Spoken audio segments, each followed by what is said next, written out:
چرا مردم افغانستان و دولت افغانستان باید مکلفیت داشته باشند که برای حق تعیین سرنوشت مردمان آن سوی دیورند، پشتونها و بلوچ‌های آن سوی دیورند دادخواهی بکنن و با کشور همسایه دچار مشکل شویم، در حالی که عین دادخواهی را ما در مورد حق تعیین سرنوشت ترکمنستان، ازبکستان و تاجیکستان نداریم و حتی بخشای از ایران.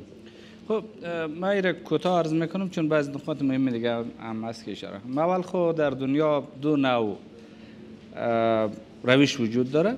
یکی حق دادخواهی یا حق طلب عدالت برای بعضی کشورها یا ملت‌هایی که اونا تحت ستم است، در کشورهای دیگه هم وجود داره.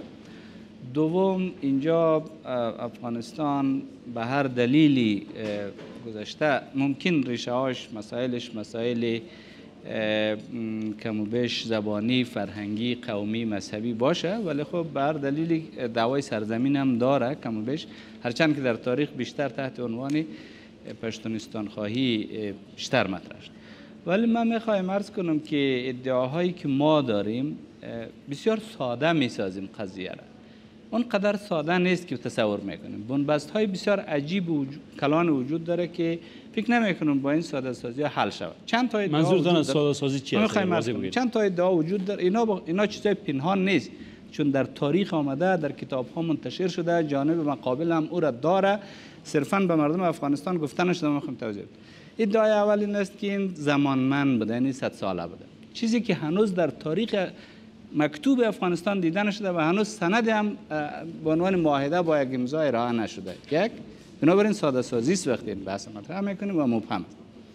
دوم، گفته میشه که چون عبدالرحمن خان استقلال کامل را نداشت، توان امضای معاهده را نداشت. بازم مشکل داره. مشکل این است که اول خب سایر اکثر مرزهای افغانستان توسط عبدالرحمن تعیین شد، گیرم که اون صلاحیت را نداشت. امیر امان الله خان که استقلال افغانستان را داشت، این آدم که صلاحیت داشت، این آدم آمده امضا کرده و بخشی از مناطق دهنه خیبر را خودش علامه گذاری کرده با هیئت خودش به عنوان سرحد.